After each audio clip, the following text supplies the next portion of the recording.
Wink News is Campaign Central, and this morning Ron DeSantis is waking up to some poll numbers he'd rather not face. The Des Moines Register's final poll before the Iowa caucuses shows the Florida governors slipped into third place. 48% of those surveyed say Donald Trump is their first choice for president.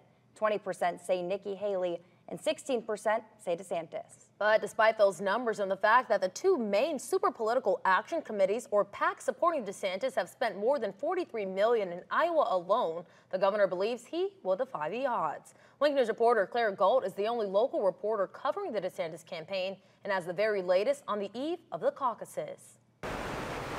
I have followed the governor around Iowa the past 4 days, and I can tell you that his supporters are passionate. And he told me that that is what gives him hope. And actually, that same poll that you just mentioned says that DeSantis supporters are the ones who are the most likely to brave the bitter, bitter cold Monday night and get out there and go and caucus for him.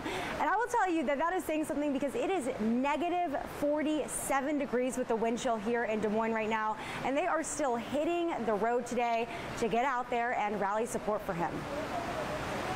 Verna Christopher told me in the world of DeSantis door knockers, she's a lucky one. She drives. I got my coat on and the heat's on, and I'm just waving at the people, shoveling the driveways. Verna's passengers, these dedicated volunteers who paid their own way to Iowa to do the actual door knocking in sub-zero temperatures.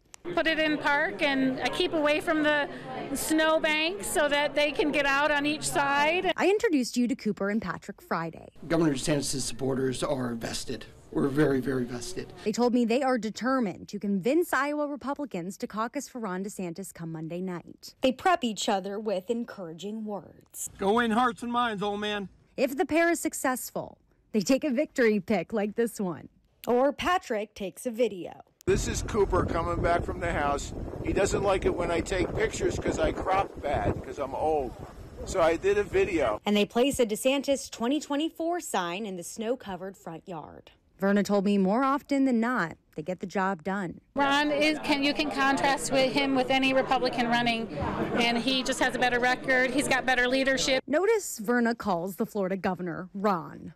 She told me it's because he seems like a regular guy, a friend. He's young and he's got energy. A friend she'd like to see in the White House. He's the best candidate that Republicans have had in years. And really, I hate to be cliche, but since Ronald Reagan. DeSantis appreciates the sentiment, appreciates volunteers like Verna, believes they're the reason he'll come out on top Monday night. They're putting forth their time, their effort just to be able to come make phone calls, knock on doors, and to do that. And people have come from all over to be able to volunteer for this. So thank you for doing that. Cooper and Patrick knocked on 50 doors so far this bitter weekend. Verna's cheered them on every step of the way. But they're not done yet. More door knocking today. All of you at home in the warm in Southwest Florida must be wondering, does door knocking make a difference at this point? The Des Moines Register says it actually does. 25% of people either have not decided who they'll support or could change their minds. In Des Moines, Claire Galt, Wink News. Wink News is Campaign Central, and Claire is the only local reporter in Iowa. She'll continue to cover all of the political happenings in the Hawkeye State through the caucus on Monday.